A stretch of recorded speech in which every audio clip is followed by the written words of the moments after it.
Madam, दुसरे पोते doctor Avinash ताटे सर, सांस्कृतिक विभागाच्या नोडल ऑफिसर डॉक्टर अनिला टोकरी मॅडम,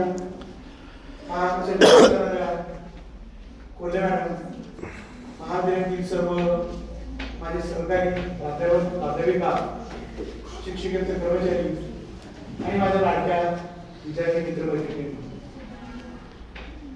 आपल्याला एक प्रश्न पडला असेल की आपण महाविद्यालयातील विविध प्रकारचे कार्यक्रम घेतो.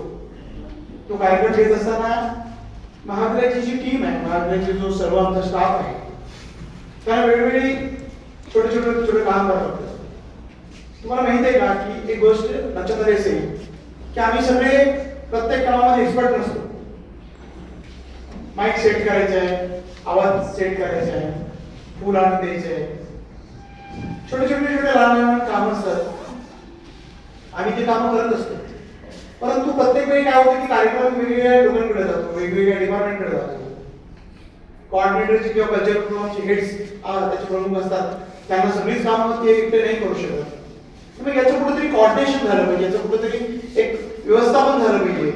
आणि मग याच्यासाठी काय यंत्रणा असते, महाविद्यालय स्तरावरती हे काम कसं केलं जातं, त्याच्यात स्टँडर्ड नॉर्म्स काय असतात, हा एक आपल्या खऱ्या अर्थाने कार्यक्रमाचा महत्त्वपूर्ण भाग असतो. पूर्वीच्या काळात काय व्हायचं, प्रत्येक महाविद्यालयामध्ये प्रत्येक क्लासला एक सीआर असायचा. मग सगळ्या क्लासमध्ये सीआर निवडले यायचे आणि ते लोकशाही पद्धतीनं वोटिंगने निवडत असायचं. मी जेव्हा कॉलेजला शिकत होतो तेव्हा माझ्या क्लासमध्ये जेवढे विद्यार्थी आहेत ना, त्याच्यामध्ये आम्ही वोटिंग घ्यायचो, उभा राहायचो, प्रत्यक्ष इलेक्शन व्हायचं आणि मुलांना तिथं लोकशाहीचे धडे मिळायचे. 2 गट 3 गट पडायचे, जसं 2 पार्ट्या 3 पार्ट्या, आणि मग त्याच्यातून नॉमिनेट करायचं मेंबर आणि सगळ्यांना येऊन चिठ्ठीनं मतदान करायचं, अशी प्रक्रिया होती. मग त्याच्यामध्ये जर मुली निवडून नाही आल्या किंवा मुली उभाच राहिल्या नाहीत तर मग याला नॉमिनेट करायची प्रथा होती. आणि हे सगळे निवडून आल्यानंतर त्यांचं एक मंडळ बनायचं. आता आपल्याकडे किती, बीएससी चे 3 वर्ग, बीसीए चे 3 वर्ग, बीए चे 3 वर्ग, 9 झाले.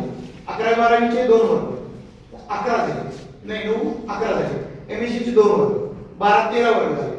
13 वर्गाचे रिप्रेझेंटेटिव्ह 13 मुलं आमच्याकडे असायची निवडून आलेली. आणि मग याच्यातून आम्ही काय करायचो, या 13 मधून आम्ही त्यांना एक रिप्रेझेंटेटिव्ह युनिव्हर्सिटीसाठी निवडायचो, ज्याला आम्ही विद्यापीठ युआर म्हणायचो, युनिव्हर्सिटी रिप्रेझेंटेटिव्ह म्हणायचो. विद्यापीठाला जर आम्हाला पाठायचे असतील काही मुलं तर त्याच्या संबंधी तो असायचा. आणि महाविद्यालयाचे सगळे इव्हेंट आमच्या टीम सोबत, आमच्या प्राध्यापकासोबत ही मुलं कोऑर्डिनेट करायची, ही मुलं भाग घ्यायची. आणि त्यामुळे कॉलेजची 11-12 टीम जी होती, ही टीम एक सशक्त टीम बनायची. त्याच्यातून भविष्यकाळात इतके मोठे नेते व्हायचे की अंबाजोगाईचं पुढे असेल ना तर पापा मोदी हा त्या काळात आमच्याकडे युवा होता. आज तो एक मोठा लीडर आहे. गोपीनाथराव मुंडे साहेब हे यातूनच पुढे आलेले नेते आहेत.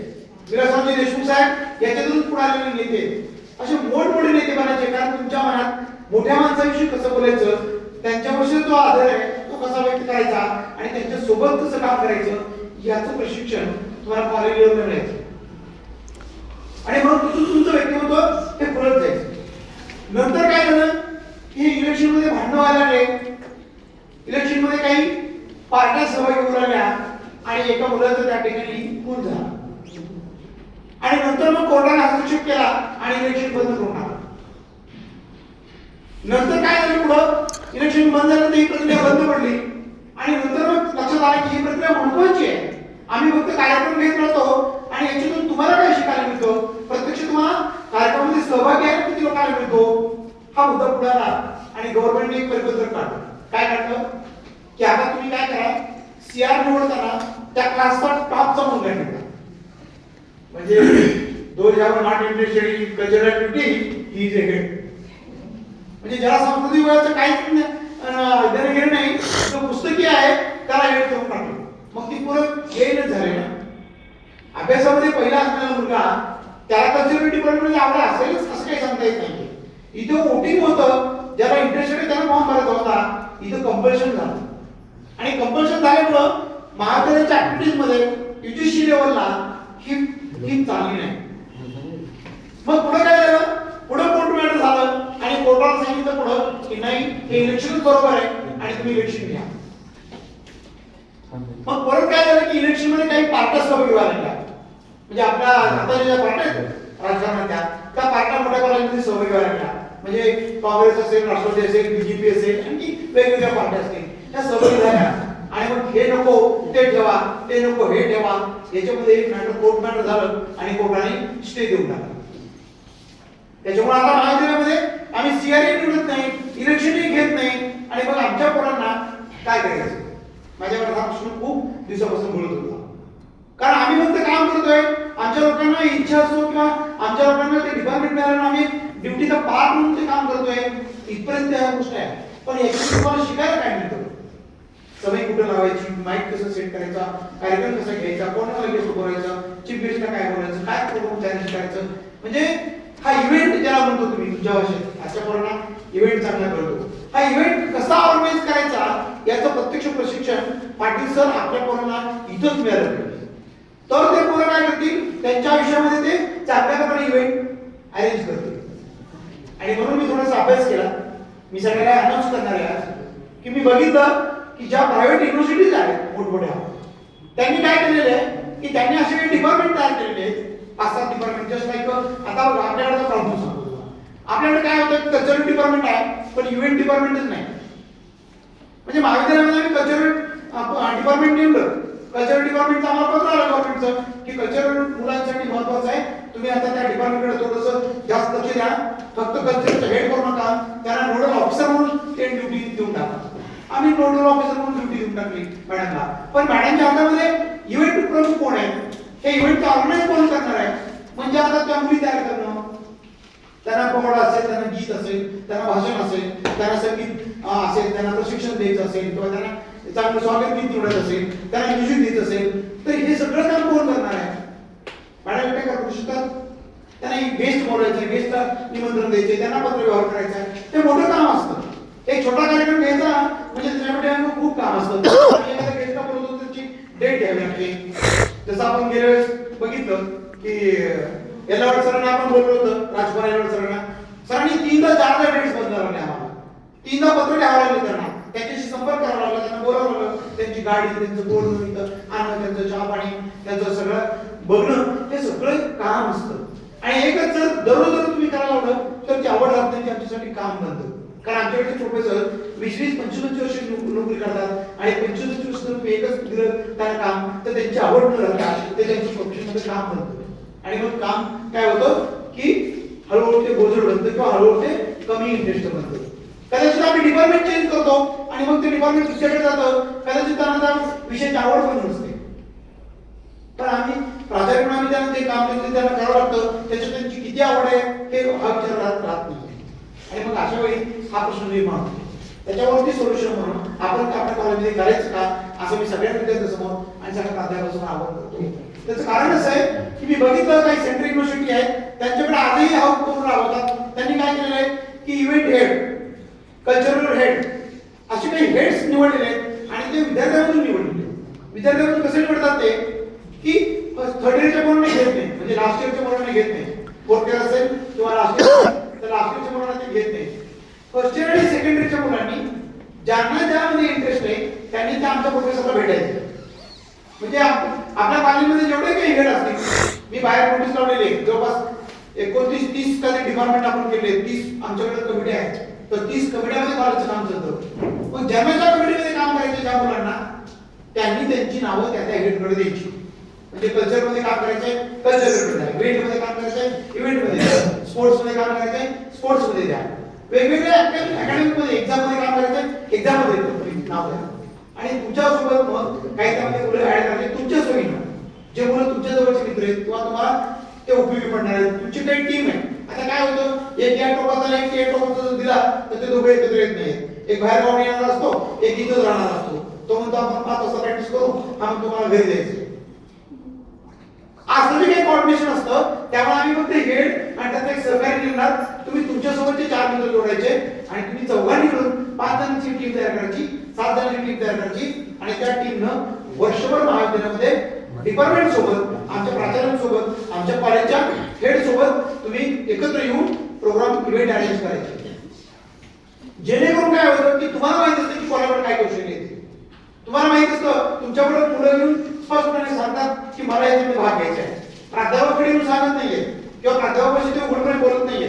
ते काय करतात की नाही मला याच्यामध्ये भाग आम्ही सांगतो तू तयार हो.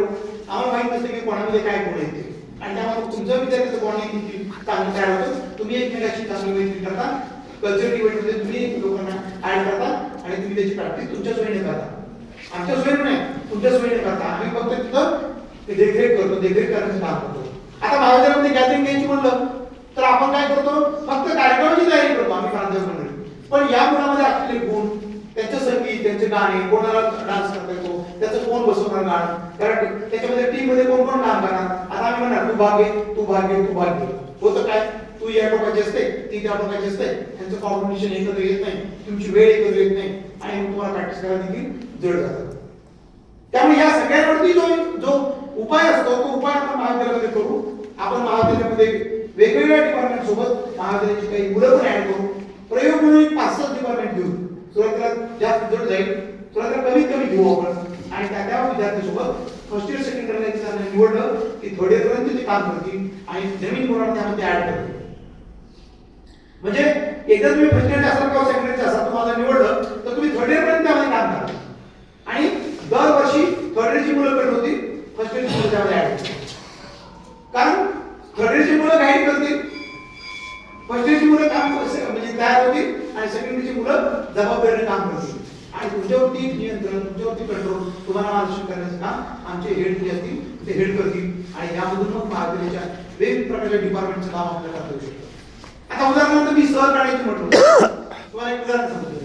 आमचे सर विभाग प्रमुखांना कधी नाही म्हणे हो सर काढू नये, बरोबर आहे. आता मला तुम्ही सांगा कोण गेलं आतापर्यंत एखाद्या ह्याच्याकडं समजा ट्रॅव्हल एजन्सी आहे त्याच्याकडे कोण गेलं, कुणी गेलेलं. ही जबाबदारी एखाद्या मुलाकडे सोपवली, ही जबाबदारी एखाद्या हेडकडे सोपवली तर मुलगा म्हणतो सर माझ्या घराच्या जवळ टूर कंपनी आहे, त्याच्याकडून तेवढं 4 दिवस येतो, तो काम करतो. किंवा सरकार सांगतात तुझा याच्याकडून ही माहिती आण, त्याच्याकडून ती माहिती आण आणि या मार्गदर्शनामध्ये काम होतं.